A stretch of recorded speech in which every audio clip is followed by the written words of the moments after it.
Hi there, everyone. Welcome to the Class E podcast. I am your host, Mary Sturgill. This podcast is brought to you through the partnership between the Hill Institute for Innovation and Entrepreneurship and the Communication Studies Department here on Furman University's campus. This podcast is where we highlight for you the innovators in our entrepreneurial ecosystem, and every new season we like to have someone from the Hill Institute on to talk about all of the things that the Hill Institute for Innovation and Entrepreneurship is doing, not only on the Furman campus, but here in the greater Greenville community and even reaching beyond that, right?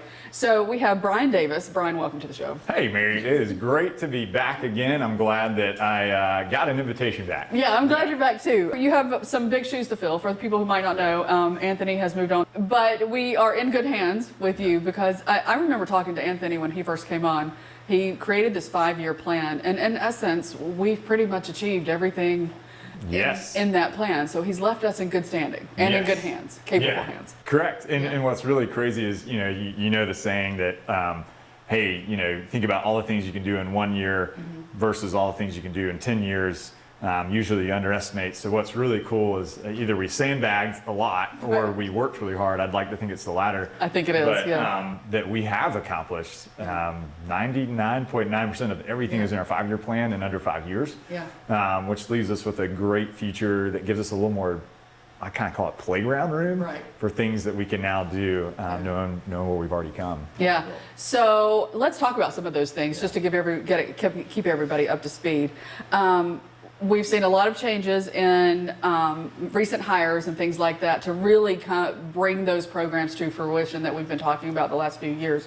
So I want to talk about the campus-facing programs first. Ann Silliman has moved into that position. Correct. To take over some of those. So tell us about some of those things that we have going on campus first and how students can get involved. So what we've really done is, as we've continued to build and, in the classic startup mode, there have been things that we have tried that have been like, you may never hear about because it didn't really work. Right, not so much. Yeah, and there's things that, we're trying right now and delivering that we're like, that works, that's great. It's a great experience for students. It's a great impact for Furman's brand and their prestige. And so some of those things are building on stuff we've done in the past. So let's say, for instance, Paladin pitch competition. Right, hugely successful. Great fun. Yeah. The first year we did it, biggest pitch competition in South Carolina's history. Yeah. And so as we've grown from that, we're saying, how do we make that program better? And so what that's looked like under Ann's leadership in the campus role is we are adding on layers of additional training, workshopping, entrepreneurial meetups, et cetera, as people get prepared for the Paladin pitch. So that when they are pitching, the goal is, you're hopefully a business-ready idea that can now go into stuff that we're doing, which I know we'll get into, off campus, so that all in the course of your undergraduate career, you go from, I have an idea, to I'm in the community launching it. I might even have some funding by the end of my time as a college student, which I did not have. Right, and that's huge, because I tell my students all the time, there is no time like the present.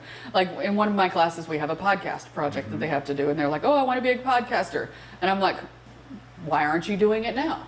Right? Yeah. And this allows them and gives them the support that they may need to do some of these things now. Totally. And another thing that we've added on that you have heard about is, for instance, like a big one is the Clemens Angel Analyst Fellowship. Yes. You see our signs, we help you launch blank. Right. And so some of the stuff in the background is careers in venture capital. Like, what does that look like? Most people don't have a chance to get exposed to that, much less have fellowship and internship opportunities right off the bat. Yeah. And so that one was a huge program we launched this past year with support from the Clemens family, to vision of like, what would it look like to have student undergrads? And by the way, Furman has some sharp undergrads. We really do, that are able to go through that diligence, like look under the hood of the diligence process and financing for early stage companies. Yeah. Partner with Venture South to help deliver that. I'll share a quick story. Yeah. Because it's kind of fun. It just happened a couple days ago. So we're week 3 maybe into this cohort of Clemens Angel Analyst Fellowship. We get to have the students come sit in on a real-time pitch diligence discussion with the Venture South group. That's huge. Just sitting in on that is huge. Yeah. So like that's not normal for people to just walk in the door and sit in. Right. So these students get to sit in there and are asking some questions that some of the investors come up to us after and say, can we hire one of those kids? Yeah. They are sharp. And I'm like, yeah, he's a freshman. Kind of thing, or she's just a sophomore. Like, this is getting the Furman prestige and brand out in such a cool way beyond just training them and getting the really cool experiences. Yeah. And getting them connected early. Yeah. That's Absolutely. huge. That's huge. My podcast producers talk about this all the time. One of the best things about producing this podcast is all of the people that we get to meet and get connected with, and the networking that just producing this podcast supplies to us. Another prime example of the Furman advantage right there. 100%. I totally agree. And other things on campus that are happening, we've got the student entrepreneurship group that is just skyrocketing. FUSI, like 50 members or Yes. something. It's crazy. Yeah. We just had an event downtown where we're bringing in startups we're working with, and we had members of FUSI, and we're kind of having speed dating for trying to match, resources of students have and talents and social media, all that kind of stuff with needs that companies have. And it's like it's growing. Like there is magic happening with what we're doing here at Furman. Yeah, I love that. Talk about the Business Accelerator a little bit. What's going on with that? So what we're actually morphing into is really just the Business Innovation Boot Camp. Yeah. What our plan is for that is to say, hey, we've got a great curriculum for giving students and sometimes especially non-business majors the fundamentals of business, finance, marketing, et cetera, things you would need to know to run a business. Right. Running them through that over the course of an accelerated 3-week period. At the end of that, here's something new we're going to be rolling out. You look at Davidson, you look at some of these other schools that are doing great stuff in the kind of consulting, gig hub side of things. We now have an opportunity, as I see it, with the assets we built off campus to work with these earlier growth stage companies that have needs, typically don't have a ton of money yet, match them up with some sharp Furman students that can work in consulting projects throughout the summer after the Business Innovation Bootcamp. We've never done that before. And so that's something that you're going to see us rolling out that I think is going to have a huge opportunity for our community and students. A huge opportunity for the students and a great benefit to those companies that get to use our students, right? And they are paid internships, basically. Is what Yes, they are. we're going to work it out where the companies don't have to pay or pay a very small amount, but we'll pay the students with a separate way. That's amazing. So, then we have the Design Thinking MAX that we put on. Yeah. Yep. So we're still doing that, and Still I think doing that, we had that class was full last May. So yeah. We, in fact, it was such success under one of our co-faculty directors, who you know, Angelica, that we're going to see, is it possible to roll out a few more of those, in addition to definitely still doing the MAX. But that's just a really great foundation for how you approach and think about solving problems, looking at things you value in your life. Yeah. All right. So Anne has been with us for a while. So in the last year she was hired, but we moved her over into that position from the position she was in. Talk about the next hire and the Center for Economic Impact. Sure. So the next hire that we had on that front, we've had a couple of hires recently. Yeah. And this is a good thing. This is a good thing. A major thing. Yeah. Paul Peart was the one we just hired most recently to help support in some of our external programs engagements on the Center for Economic Impact. So he's primarily going to be seen as the face of some programs like GVL Starts, some of the new things that we're rolling out in December actually is going to start called Venture Showers. Maybe we change the name, I don't know. But really the idea is that of a baby shower, but where you come around and celebrate a cool milestone of companies that we're working with or a student venture that's done something amazing. Host kind of a little party in the heart of downtown. Yeah, I like that because we have that space right on Main Street, Main 101. It's right on the ground floor, right across from Methodical Coffee. So if you're down there, check it out. It's such a cool space. Yeah. No, it's been a great platform for us there. So Paul's helping lead some of those things. He's is hitting the ground running. Has a really cool background actually from being a music producer and an entrepreneur in the music side of things. Was working at PC most recently, so sorry PC, we took him. We really like him, you can't have him back. But he's going to be really helping us kind of grow and still kind of pour in that entrepreneurial aspect of experience into what he's doing, supporting our off-campus activities. We have that everyday entrepreneur segment that we do through the Class E podcast, and we talk to some of the Greenville Starts people, and they have amazing stories. So I can't wait to see the next cohort and see what they're doing too. Yeah, that's a lot of fun. Yeah.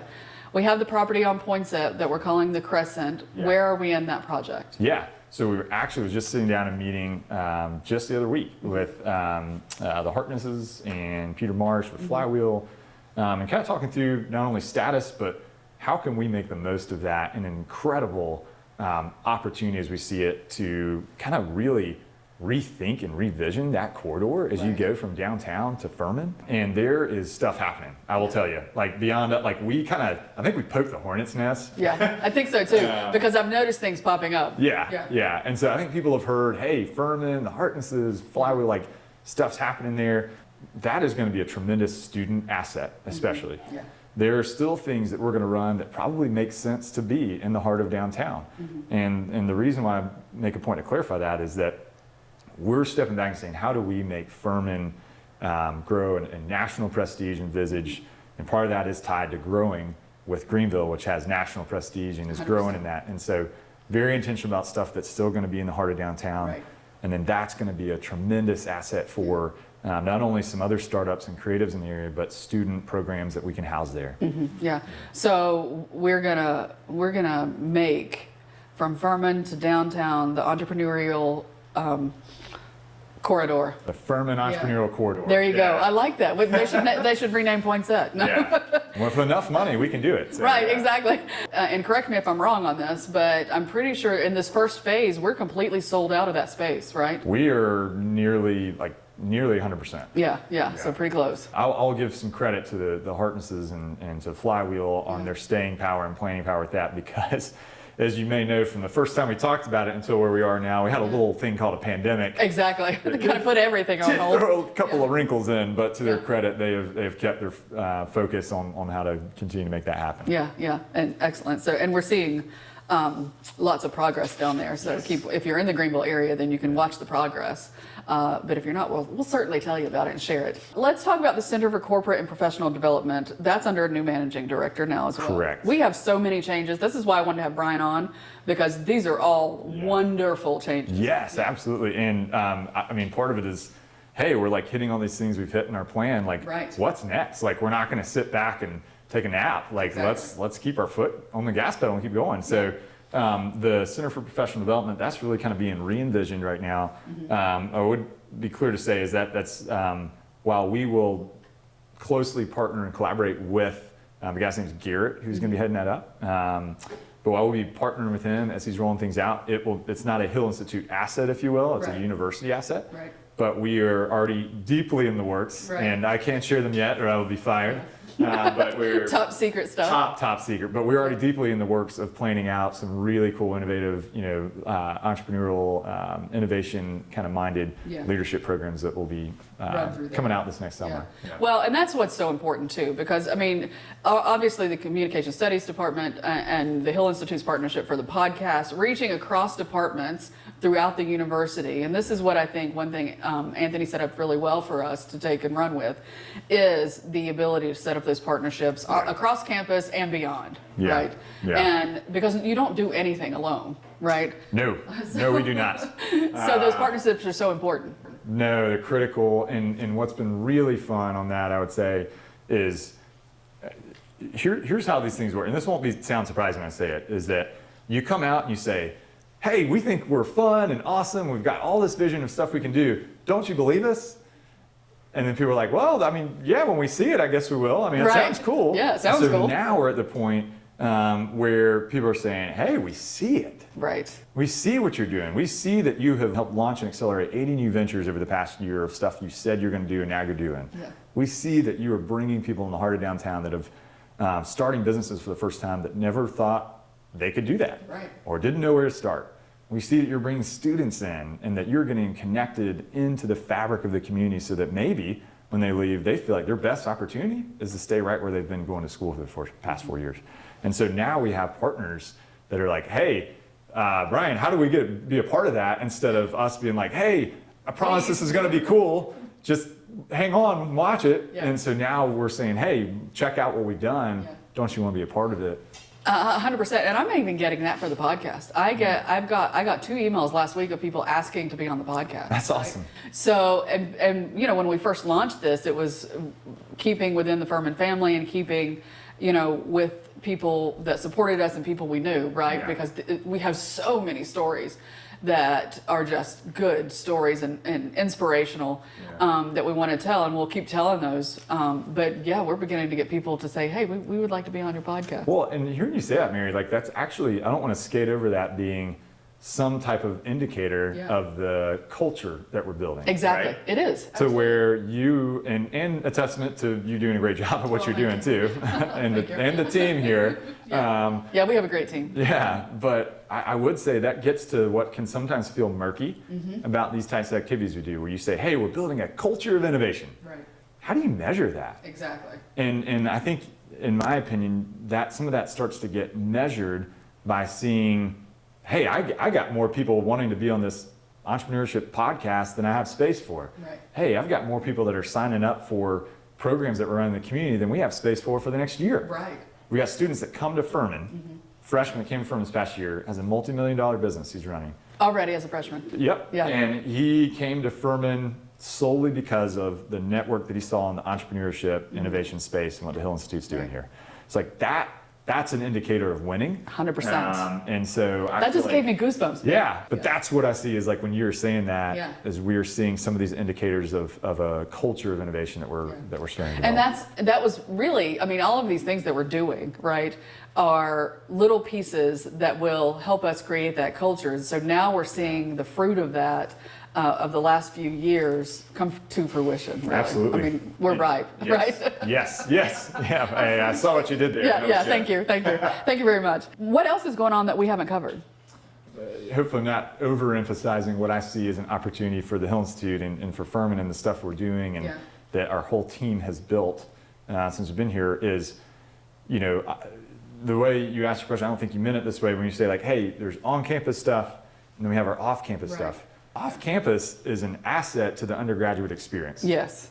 And so what we're now able to do is kind of what I think I alluded to at the beginning is we say, hey, we've got these great programs where for entrepreneurs in the community, investors, et cetera, that are going through this, we now get to have a student come in, go through, let's say, a big ideas week, a 90-second pitch competition, go through workshops, Paladin pitch competition, business innovation boot camp, work with some startups, then get literally with their own venture that they maybe want to do plugged in and in the weeds with 2,500 other entrepreneurs working on their business in Greenville, making those connections, getting exposure, so that by the time they graduate, it's like, hey, you've had this crazy experience that you could have never had if we just siloed stuff we're doing off campus and stuff on campus. Yeah, exactly. Yeah. That is the definition basically of an ecosystem. Yes, the campus is part of that ecosystem, but so is Greenville and so is, the surrounding area and really the entire upstate. And everything affects everything else, and our students are getting opportunities because of everything that we're doing out and around the university. Yeah, that sounded better than what I said, Mary.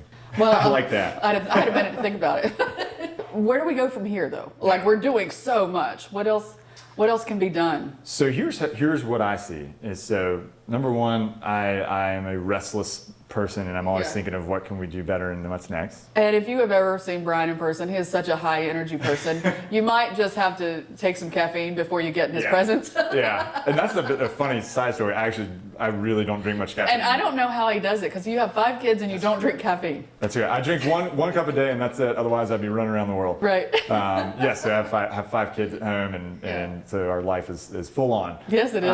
It's 100% go all the time. It is. But in terms of what's next, I'll answer this in a couple ways. One, just in terms of the energy thing, you feel the energy I have on this because I believe in what we're doing. Yeah. And I see the impacts and the stuff you and I were just talking about where you had goosebumps, right? Yeah. Because this is real stuff. I'm not creating a plan that I hope someone uses one day. Like, it's coming to life. You've been a part of things. You're helping lead things, Mary, as well. And like, you've experienced that. So where I see what's next is if we were to think of, and hopefully I can explain this in the right way, but if we were to think of stuff we're doing as a continuum of helping someone start a business and getting them to the point where we can have funding starting to be infused, and then we can see them growing and we can be a part of that, literally growing an entire ecosystem from idea seed to company that's hiring employees.